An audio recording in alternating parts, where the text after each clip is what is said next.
Welcome to DMAXUS. Thanks for being here.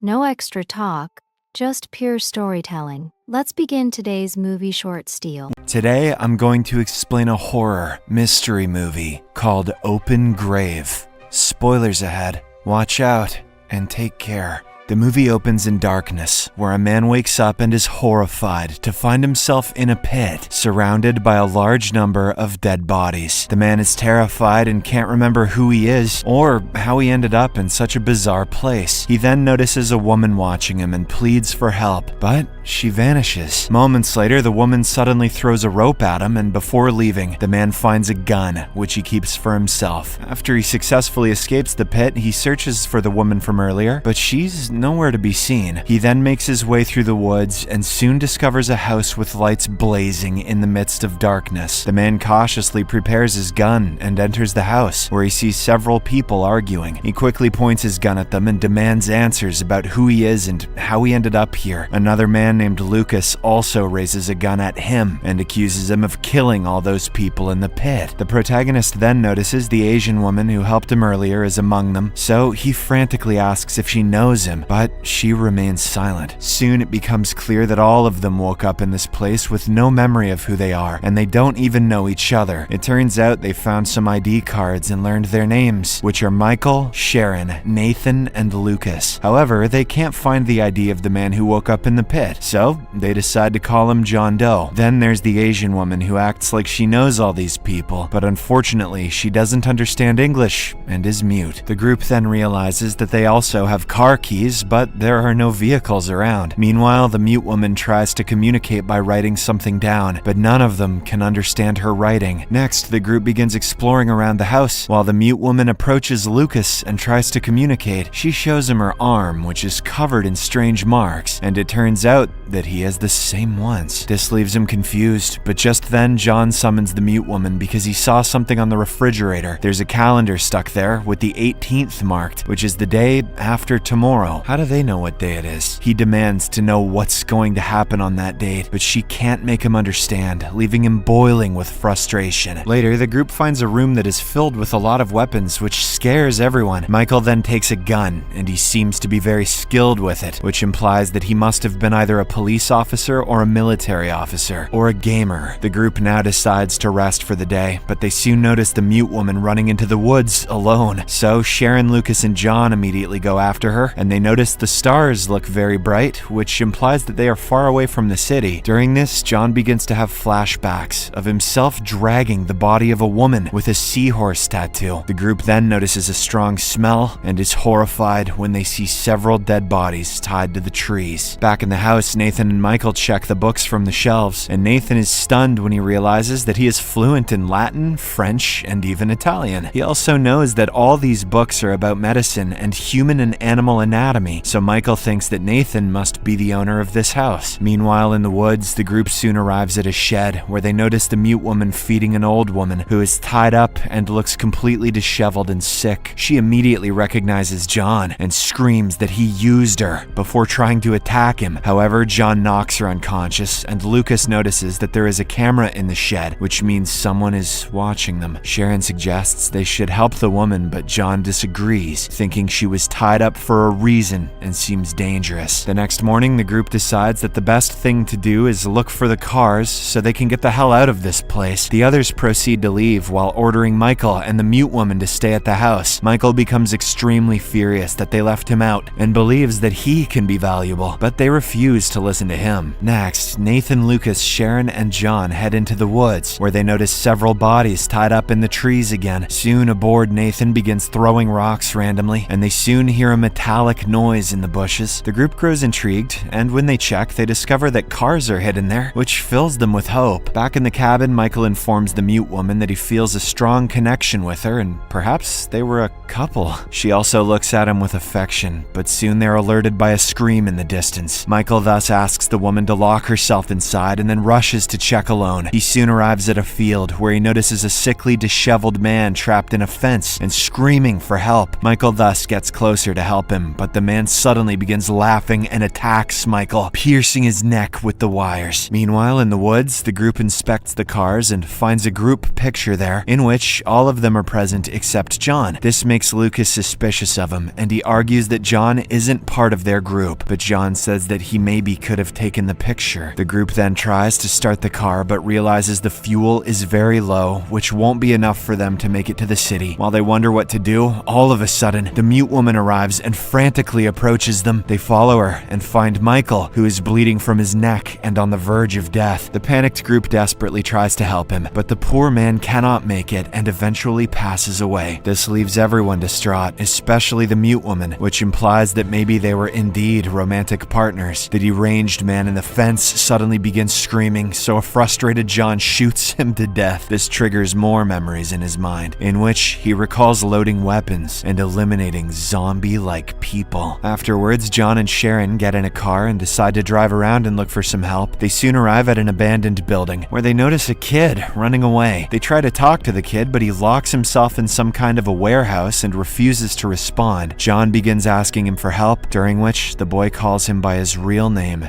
Jonah, and tells him to leave, saying they are coming tomorrow. A shocked Jonah wonders how the boy knows his name and demands more answers, but the boy refuses to speak further. This makes Jonah very angry, so he tries to break the lock with a gun and starts shooting at the door, but Sharon eventually stops him and asks him not to hurt the boy, who is just a kid. She then touches Jonah's face, and both feel a strong, familiar connection towards each other. Meanwhile, at the house, Lucas begins to feel strange and also recalls several memories in his head. The mute woman tries to calm him down, but he starts experiencing a strong headache. He then tells the mute woman that he recognizes her, but suddenly begins to grab her arm aggressively until Nathan stops him. Lucas eventually calms down, after which Nathan thinks he is infected with some kind of disease. He tells the mute woman that the group told him about the deranged woman in the shed and asks her to show him the location. She obliges and takes him to the shed, and Nathan instantly recognizes that he has been there before, but they find the place empty while the deranged woman has already left. As he begins to walk, the mute woman tries to stop him, but he assures her that he knows where these roads lead. He thus decides to explore further while the mute woman returns home. Nathan then comes across a pair of glasses on the floor, and when he puts them on, he begins to recall a flood of memories of him arguing with someone. Elsewhere, the mute woman returns home, where Lucas says he knows who she is and begins angrily staring at her. This scares her, so she runs to the attic and locks herself in. Lucas assures her that he doesn't want to hurt her and just wants to talk, but she refuses to open the door. Frustrated, Lucas begins looking for another entrance and soon finds a door outside that leads to the cellar. He thus decides to go inside and soon finds some kind of lab, which has computers, instruments, and even brains floating in tanks. There are also several CCTV cameras monitoring different cells to observe the deranged people, but the cells now seem empty and they must have escaped. In another scene, Nathan comes across a cell where he finds the same deranged woman from the shed holding her dead daughter in her arms. Nathan immediately recognizes the woman and calls her Helen while apologizing for what happened to her daughter. However, the deranged woman suddenly attacks him, so Nathan hurriedly locks her up in a cell. Returning to Lucas, he finds a camera, and upon reviewing past footage, he notices a video in which Jonah is injecting patients for some kind of experiment. However, Jonah also mentions that the vaccine has a side effect, which is temporary memory loss. Lucas soon notices Jonah performing experiments on him, and even the mute woman,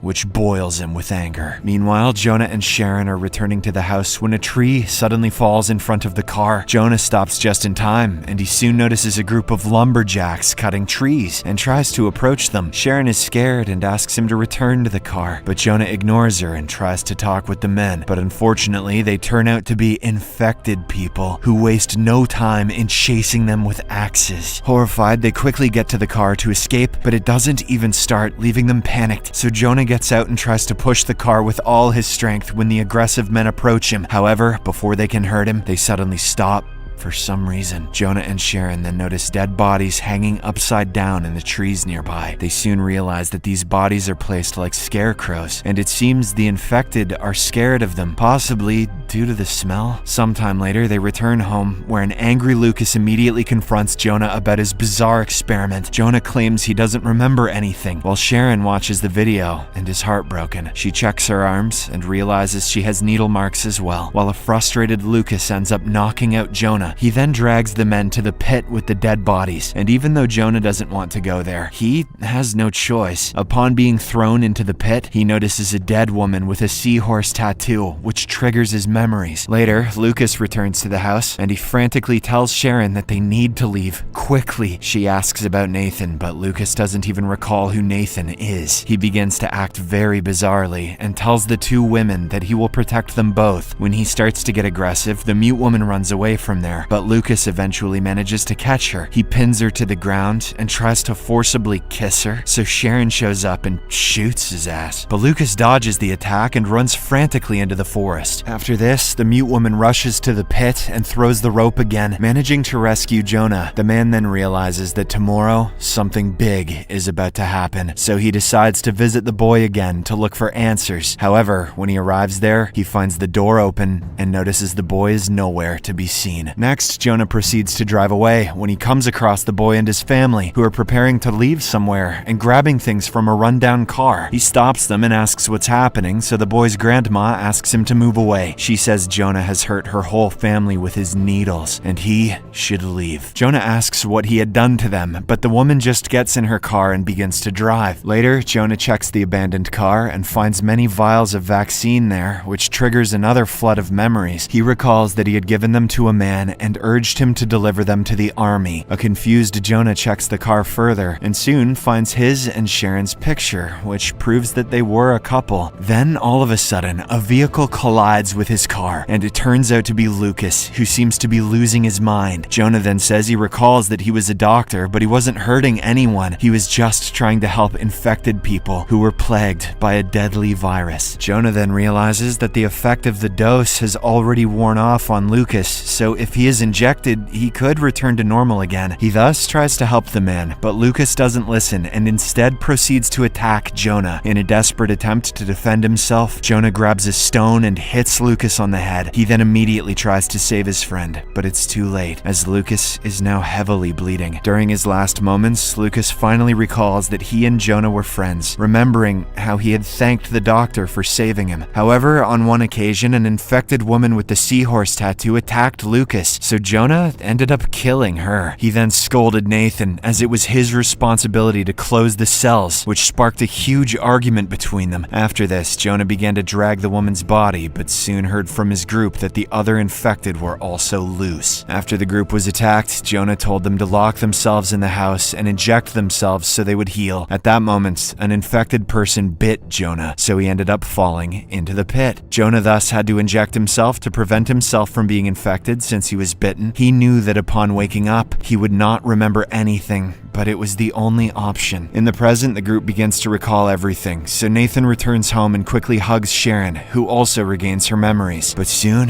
the house becomes surrounded by infected, who aggressively try to attack them and are no longer scared by the dead bodies. The two struggle to defend themselves as best they can, but they soon run out of ammunition, so Sharon decides to leave a note for Jonah in case they don't make it. Elsewhere, Jonah is also out of fuel, so he begins sprinting home, only to be confronted by several infected. But then, all of a sudden, a helicopter arrives out of nowhere and opens fire, eliminating the infected. It turns out to be the morning of the 18th, and Nathan finally recalls that it was the day the rescue team was supposed to arrive to save them. He happily leaves the house, waving his hands, and shouts that they are here and still alive. However, the soldiers are ordered to exterminate everyone, and they brutally shoot Nathan to death, while Jonah arrives just in time to witness this. Sharon and the mute woman also see this and are horrified, so they rush to hide. Next, Jonah and Sharon reunite, and the man feels distraught as it turns out that Nathan was his brother. The two then proceed to flee while the mute woman also hides herself very well, and the soldiers can't find her. But unfortunately, Sharon is soon attacked by an infected woman and brutally stabbed. Jonah now begins to panic, so to prevent the soldiers from shooting them, the two have no choice but to jump into the pit with the dead bodies. To trick the soldiers into believing that they are dead, Jonah injects Sharon with the vaccine again before injecting himself as well. This means that they will have no memories when they wake up and go through it all over again. Sharon thus gives a note to Jonah and asks that next time he must remember everything and do things right. The two then express their love for each other before they pass out. Shortly after, the military arrives and begins throwing bodies into the pit, including the boy who had warned Jonah yesterday. A while later, Jonah wakes up with no memory of anything, while Sharon seems to have died from her injuries. Jonah then gets up